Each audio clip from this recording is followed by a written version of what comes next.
मालूम है, उन्हीं लोग ने मारे भैया को हमारे। जिसके सीने पे गोली मारी गई है।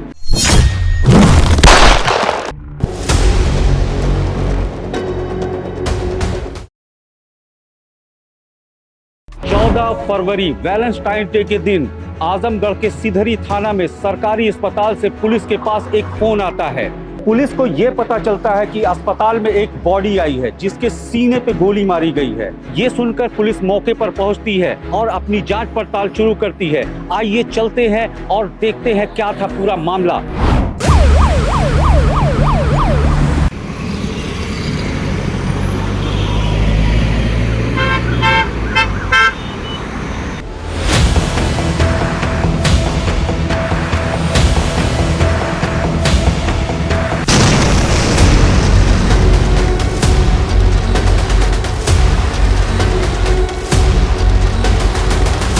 आप लोग कौन? मेरा नाम राजू है, ये जो मरे हैं मैं इनका भाई हूँ। और तुम? मैं भी इनका भाई हूँ, मेरा नाम प्रभाकर है। नाम क्या है इनका? रविंदर सिंह उर्फ टुनटुन सिंह। हुआ क्या था, जरा डिटेल में बताएंगे? शाम का वक्त था, ये अपनी गाड़ी लेकर निकले और कुछ ही वक्त बाद अचानक से फोन आया और हम लोग फौरन वहाँ पे पहुँचे। जब हमने इनको देखा तो इनको गोली लगी थी और अपनी गाड़ी पे पड़े थे। फौरन इनको हम लोग अस्पताल लेके पहुँचे। हमें लगा कि ये जिंदा है, लेकिन डॉक्टर ने कहा कि ये मर चुके हैं। आप दोनों को किसी पे शक है? हाँ, ये एक प्रॉपर्टी डीलर थे और इस धंधे में तो दुश्मनी होती ही है। एक जमीन को लेके इनका काफी झगड़ा हुआ था और इनका केस भी दर्ज हुआ था। भैया की दुश्मनी अमरराज सिंह और राम सिंह से थी और हमें पक्का मालूम है उन्हीं लोग ने मारे भैया को हमारे। मर्डर की लोकेशन बताओ। छोटा पार्क के बाहर। चलो चलते हैं। Okay sir.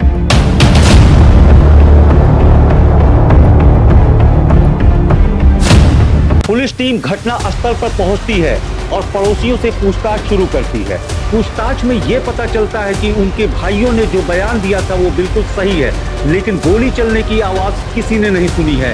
फिलहाल पुलिस 302 के तहत मामले को दर्ज करती है और अपनी जांच पड़ताल शुरू करती है और टुनटुन सिंह के दुश्मन अमरराज सिंह और राम सिंह को थाने बुलाती है।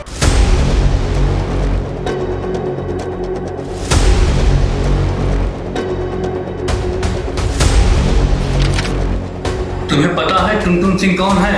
हाँ हाँ हमें पता है, हमारा दुश्मन, हम ही नहीं जानेंगे उसे। हाँ हाँ हम भी जानते हैं, पूरे 3 लाख रुपए लिया मुझसे वो। उसे किसने मारा? क्या टुनटुन मर गया?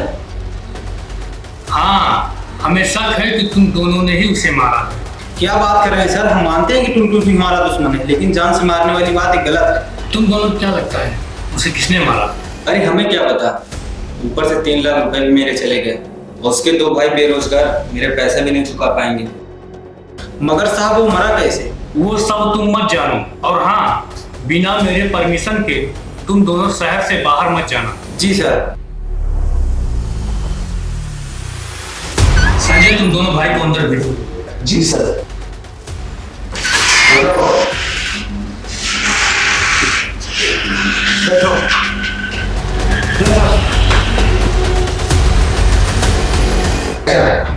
तो ये जो दोनों अभी गए हैं मुझे तो बेकसूर लग रहे हैं। वैसे भी राम का आपके भाई के ऊपर 3 लाख रुपए भी बाकी है। हाँ, वो भैया ने दिया था, मगर अब जब तुम दोनों को किसी अनजान व्यक्ति का फोन आया तो तुम दोनों कहाँ थे? मैं तो घर पे था क्योंकि रात का समय था। और मैं बियर लेने गया था क्योंकि रात को मुझे बिना पिए नींद नहीं आती है। फोन कितने बजे के आसपास आया? सर करीब 7 के बाद ही। अच्छा, तो इसका मतलब मर्डर 7 बजे के पहले हुआ है। जी सर। एक काम करें, तुम दोनों घर जाओ, कोई जरूरत होगी तो मैं तुम्हें बुला लूंगा। जी सर। जी सर। इन चारों को बुलाना डर था, कोई भी सुराग हाथ नहीं आया। सर मुझे लगता है ना इन्हीं में से कोई कातिल है। इनके बात करने से मुझे नहीं लग रहा है। अब क्या बोलूं सर? मुझे एरिया का हर एक सीसीटीवी फुटेज चाहिए। जी सर। कई दिनों तक सीसीटीवी कैमरा ढूंढने के बावजूद भी पुलिस को कोई सीसीटीवी कैमरा नहीं मिलता है और पुलिस को लगने लगता है शायद ये केस सॉल्व नहीं हो पाएगा। लेकिन जिस जगह ये घटना घटी थी ठीक उसी जगह पे पुलिस को एक कैमरा मिल जाता है और पुलिस इस फुटेज को खंगालना शुरू करती है।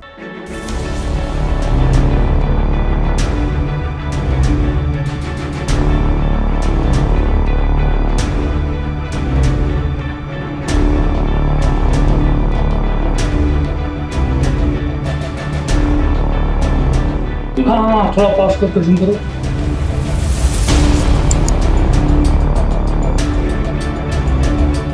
ये आसमान की तरफ क्यों चला रहा है? वहाँ तो कोई बिल्डिंग और घर भी नहीं है।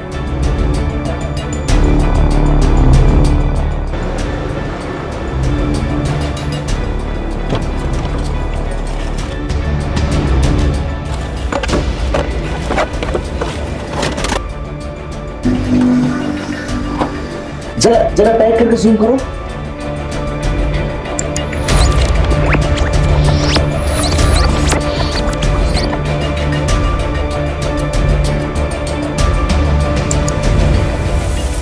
संजय, तुम दोनों भाई को लेकर आओ। जी सर। बताओ, तुम दोनों ने झूठ बोला और पुलिस को गुमराह किया। चलो अब जेल जाने की तैयारी कर लो। पहले तो तुम दोनों ये बताओ, घटनास्थल पे गए? मैं जानता हूँ तुम दोनों ने गोली नहीं चलाई, क्योंकि टुनटुन सिंह कार में बहुत देर से बैठा था और तीसरा कोई वहां आया नहीं। तो टुनटुन सिंह को गोली किसने मारी? और तो और तुम दोनों ने यह बांध दिया कि मेरे भाई का कत्ल हुआ। बिजनेस के चलते तुम दोनों ने अपने दुश्मनों के नाम भी दिए, जिसका तुम्हारे भाई के साथ झगड़ा चल रहा था। सर जब ये दोनों वहाँ गए ही नहीं तो गोली मारी किसने और तीसरा कोई आया ही नहीं। ये तो मर्डर के बाद पहुंचे हैं ना। मामला क्या है तुम दोनों सही सही बता दो, वरना 300 के मुलजिम हो जाओगे और कोई बचा भी नहीं पाएगा। हम बताते हैं सर। भैया 2015 से एक लड़की से प्यार करते थे और इन दोनों का प्यार बहुत लंबा चला। हाँ, लगभग 5 सालों तक। कोरोना के पहले वो लड़की भैया से शादी करना चाहती थी, लेकिन भैया उससे शादी नहीं कर पाए और भैया का रिश्ता यूं ही ख़त्म हो गया। फिर लड़की ने कहीं और शादी कर ली, मतलब उसके घर वालों ने कहीं और शादी करा दी। फिर अचानक से भैया के मन में फिर से उसके लिए प्यार जागा और भैया ने उसके पास कॉल किया, लेकिन उस लड़की ने भैया को साफ साफ मना कर दिया, क्योंकि उसने पहले ही बताया था कि जब मेरी शादी हो जाएगी तब मेरा तुम्हारा कोई रिश्ता नहीं रहेगा और ना ही तुम मुझे कांटेक्ट करने की कोशिश करना, ना ही तुम मुझसे कभी मिलना। लेकिन इस मर्डर से उस लड़की का क्या लेना देना है? अरे नहीं सर, पूरी बात ये है, उसकी शादी के कुछ वक्त बाद भैया उस लड़की को खून और पीछा करना चालू कर। हाँ, मगर वो लड़की इनको बार बार ब्लॉक और डिलीट करती है। नंबर चेंज करने के बाद भी इनको ब्लॉक करती, डिलीट करती। सिलसिला ऐसे ही चलता रहा। तमाम कोशिश करने के बाद भी भैया को कुछ हासिल नहीं हुआ। दोबारा भैया उससे प्यार करने लगे, मगर लड़की राजी नहीं हुई। इसी दिन वैलेंटाइन डे के दिन भैया ने प्लान बनाया, आज उससे मिलेंगे, जरूर मिलेंगे। अब शाम के वक्त उससे मिलने के लिए ये निकल पड़े। उसी लड़की के घर के पास जाके रुक गए, जहाँ सीसीटीवी कैमरा लगा था।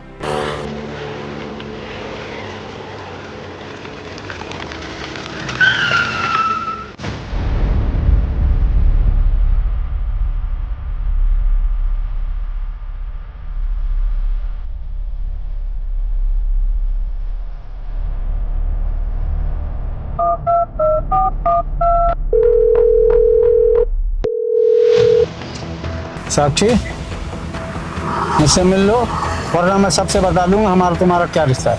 बता दो, जाओ, जो करना है कर लो, लेकिन मैं अपने पति को धोखा नहीं दूंगी। देखो साक्षी, मेरी बातों को समझो, प्लीज प्लीज प्लीज मुझे अकेला मत छोड़ो, मैं जान दे दूंगा अपनी। देखो, मुझे कोई फर्क नहीं पड़ता। जब शादी करनी थी तब की नहीं, अब मुझे धमकी दे रहे हो। जाओ, जो करना कर लो। देखो साक्षी, मैं वीडियो कॉल करता हूँ, तुम फोन उठाओ, ठीक है? उठा लो, एक बार उठा लो प्लीज। देखो, तुम्हें मुझसे आज मिलना ही पड़ेगा, और नहीं मिली तो अपनी जान दे दूंगा। Please Sakshi, please. ऐसे तो बहुत बार कहते आए, मैं तुम्हारे लिए जान दे दूंगा, जान दूंगा। शादी तो कर नहीं पाए, जान देने की बात करते हो। मैं सीरियस हूँ साक्षी, मैं मजाक के मोड़ में बिल्कुल नहीं हूँ साक्षी। देखो साक्षी, ये देखो,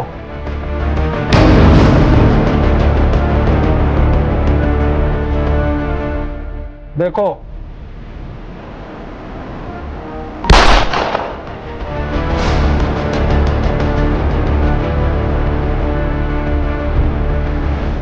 देखो, इसमें बुलेट है। हवा में बात नहीं कर रहा हूँ मैं। ये पहली गोली तुमको दिखा रहा हूँ, असली है। दूसरी गोली मैं अपने आप को मार लूंगा। तुम मुझे डरा रहे हो? डराओ, मुझे कोई फर्क नहीं पड़ता। प्लीज प्लीज मान जाओ, मैं मार लूंगा अपने आप को। जो करना है करो, रखो फोन। प्लीज मान जाओ।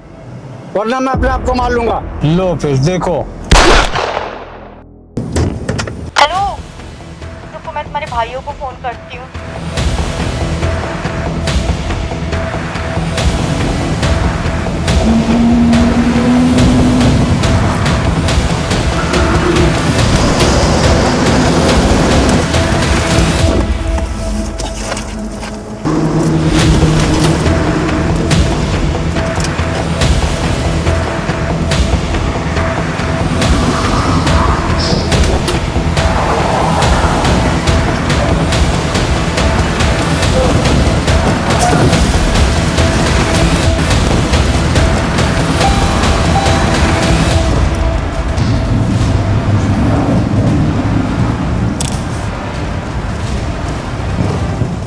तो मामला ये सुसाइड का था, लेकिन टुनटुन सिंह के भाइयों को सबूत छुपाने के लिए पुलिस सजा देती है। इंसान जब कभी भी अपनी मर्यादाओं को तोड़ता है तो ऐसी घटनाएं सामने आ ही जाती हैं। क्योंकि साक्षी की इसमें कोई गलती नहीं थी, क्योंकि वो अपना पति धर्म निभा रही, इसलिए पुलिस उसके ऊपर कोई कार्रवाई नहीं करती है। मैं रिजवान फारूकी रेड क्राइम से आपसे विदा लेता हूँ। मिलते हैं नेक्स्ट एपिसोड में। सतर्क रहें, सुरक्षित रहें। जय हिंद, जय भारत।